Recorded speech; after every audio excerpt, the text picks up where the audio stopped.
When Jeffrey MacDonald was in eighth grade, he met a girl named Colette Catherine Stevenson. She was walking with a friend of hers down the hallway of the high school where they both attended. They became friends, and soon MacDonald was inviting Colette out to the movies. They were boyfriend girlfriend all through ninth grade until it ended over the summer, as these things do. Eventually, they both graduated and went their separate ways. MacDonald was off to Princeton University, where he was a scholarship student in a pre med program. Colette was off to Skidmore College. The two started up another romantic relationship while still in their undergrad programs. They wrote letters, as people did back then, and MacDonald would hitchhike on the weekends to spend time with Colette. MacDonald was dating others as well, but when Colette became pregnant, they decided to get married. Colette dropped out of university to raise their baby while Jeffrey continued his studies, with a brief stint as a construction supervisor after his undergrad was completed. They had a daughter, Kimberly Catherine, on April 18, 1964. In the summer of 1965, the young family moved to Chicago so that MacDonald could go to medical school at Northwestern. They would have their second daughter, Kristen Jean, on May 8, 1967. His internship year passed, the year that MacDonald later said was a horrendous year for he and Colette. When it was over, he joined the Army. He went to Fort Sam Houston and then on to Fort Benning before finally being sent to Fort Bragg in North Carolina. The family settled into a house on base at 544 Castle Drive in a secured part of the base. The family was popular among their neighbors, but they knew MacDonald and Colette argued occasionally. The girls were growing into their own personalities and they seemed happy. They were especially happy when their father bought them a pony for Christmas in 1969. Colette was about 3 months pregnant with their son then. The girls named their pony Trooper, and Colette would write friends and say her life had never been so normal or happy. They were making plans for a son due the next July, and MacDonald was planning to head to Yale for more studies after his 4-year tour of duty with the Green Berets had finished. This perfect little family, though, would be destroyed over February 16th and 17th, 1970. We won't go into the gruesome details, and believe me, they are extremely violent. But we'll tell you what you need to know to understand the evidence, the scene, and what would happen over the next decades. February 16th started out as a very good day. MacDonald and his daughters went to the stable and fed and rode the pony. They got back home around 5:45 p.m. MacDonald changed into an old pair of blue pajamas. They had some supper, and Colette went out to attend an evening class at the North Carolina University Extension on the base. MacDonald would say he was playing horsey with the girls and put the younger daughter to bed around 7 p.m. He napped for an hour, then watched Laugh-In with his older daughter before putting her to bed, and Colette came home around 9:40 p.m. They watched television for a while, and Colette went to bed while The Tonight Show was playing. MacDonald fell asleep on the couch in the living room. And here you can see the layout of the apartment. MacDonald called dispatchers at Fort Bragg at 3:42 a.m. on the 17th. He speaks faintly. Help. 544 Castle Drive, stabbing. He repeats that and tells dispatchers to hurry before they hear the sound of the receiver clatter against a floor, maybe a wall. Within 10 minutes, military police are at the address. The front door is closed and it's locked. Back door is wide open. The screen door is closed. It's unlocked. An MP goes in and comes out quickly, directing officers to go get hold of the Womack Hospital ASAP.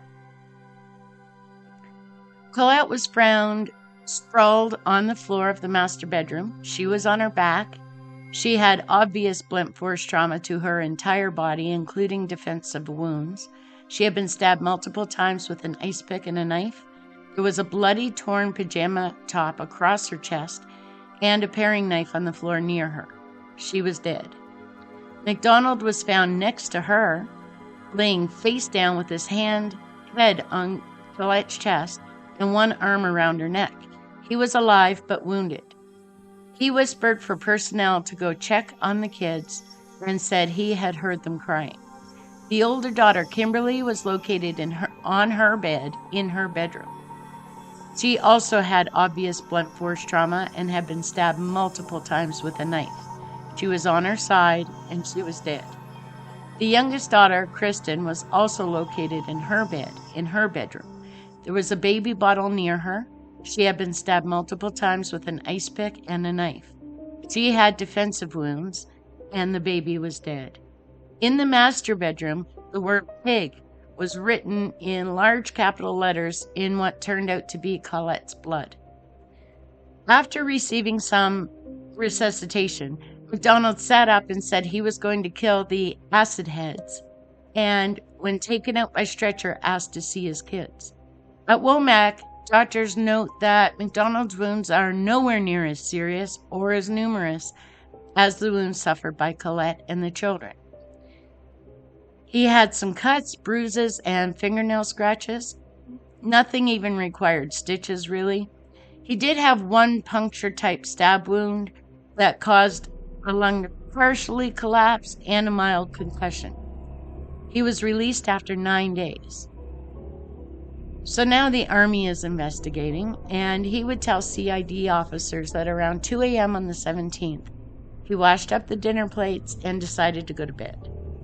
Kristen had wet his side of the bed, so he took her to her own bed and fell asleep on the living room couch. He said he was awakened by screams from Colette and Kimberly. He said he was attacked in the living room then by 3 male intruders, 1 black and 2 white, one wearing surgical gloves. There was a female intruder holding a candle and chanting, "Acid is groovy, kill the pigs." He said he was attacked with a club and an ice pick while the female shouted, "Hit him again." He said his pajama top was pulled over his head to his wrists, and he used the top then to ward off the attack, but eventually he was knocked unconscious in the living room at the end of the hallway. He said that when he woke up, the intruders were just gone. So that's his version of the events. Officers had military police quickly shut down Fort Bragg and check every vehicle in and around the base for the 4 people described by MacDonald. No one was found, and the search was abandoned by 6 a.m. And you'll soon see why. Investigators found a lot of evidence. The murder weapons were all left by the back door. They were an Old Hickory brand kitchen knife, an ice pick, and a 31-inch piece of lumber that had 2 blue threads on it, stuck on there by blood. They all came from the MacDonald house.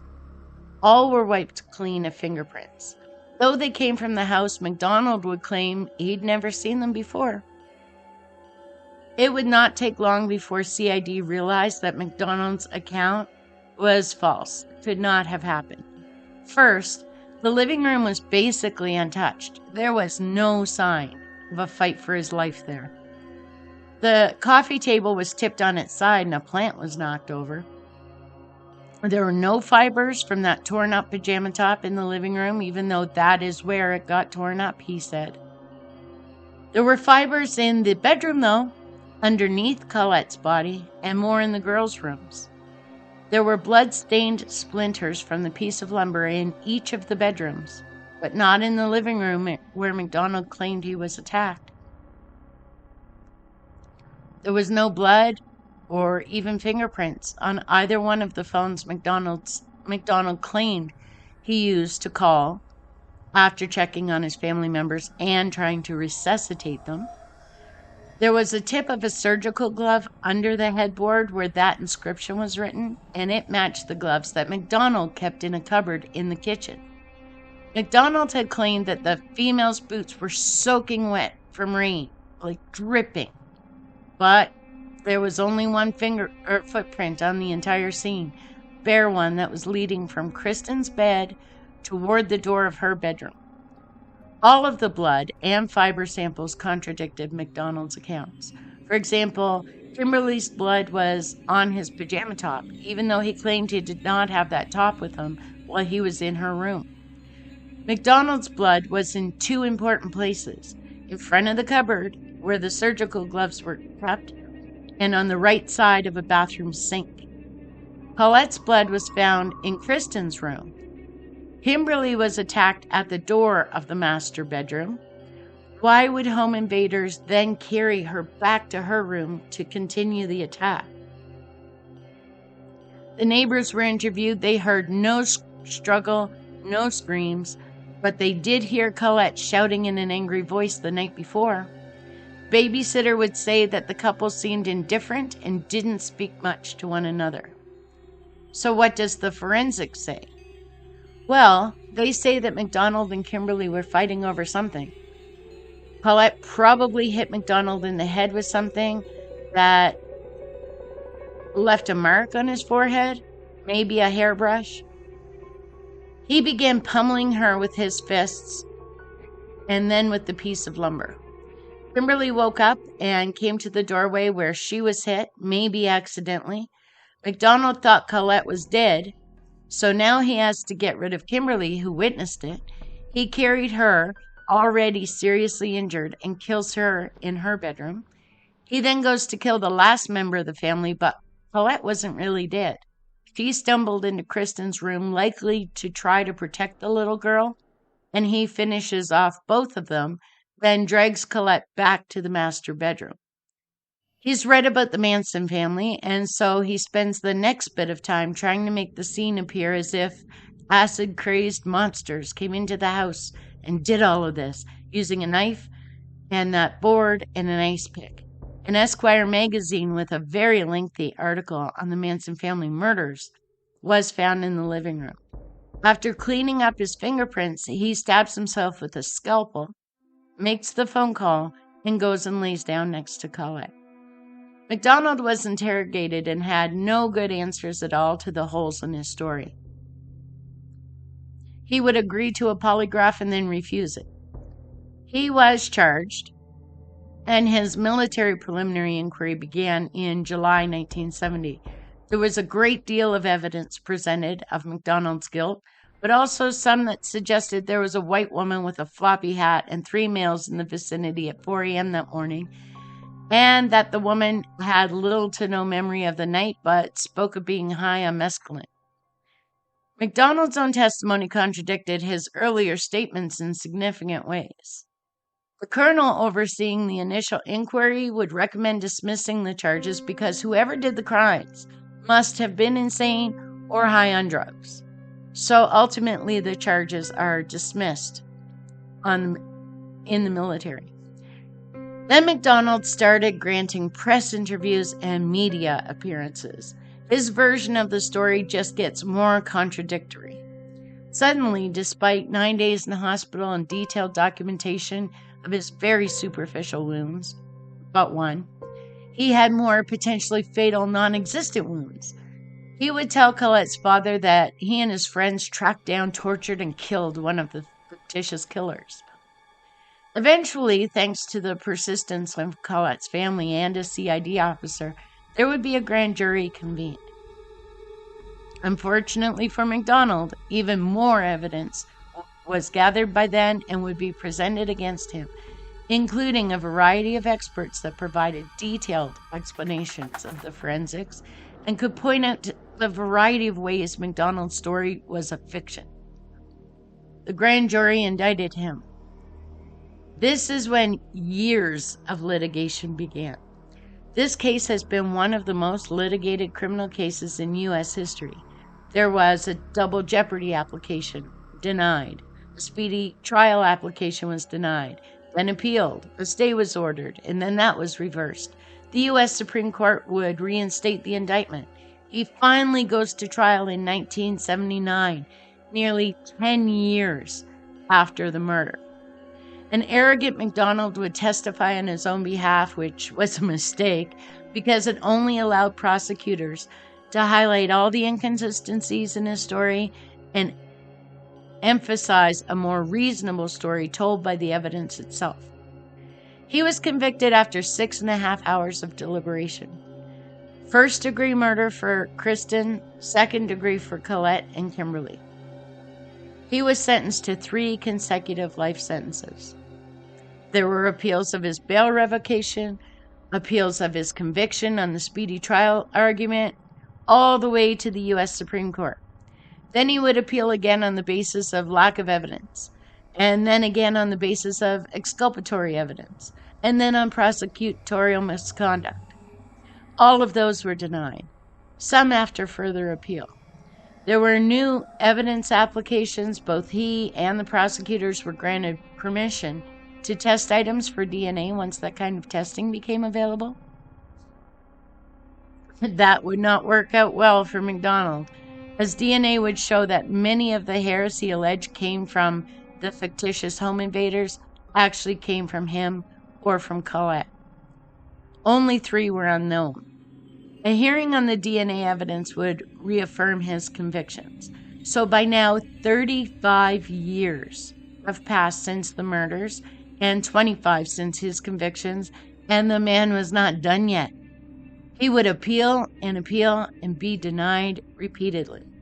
He did have a parole hearing in 2005, but refused to admit any culpability in the murders. He wanted to be exonerated, so his parole was denied. He's been eligible to reapply since 2020, but apparently he has not done that. He did try for compassionate release, claiming failing health. That was denied, then appealed, and denied again. Unless the man is near death, it's unlikely any compassionate release will be granted for him.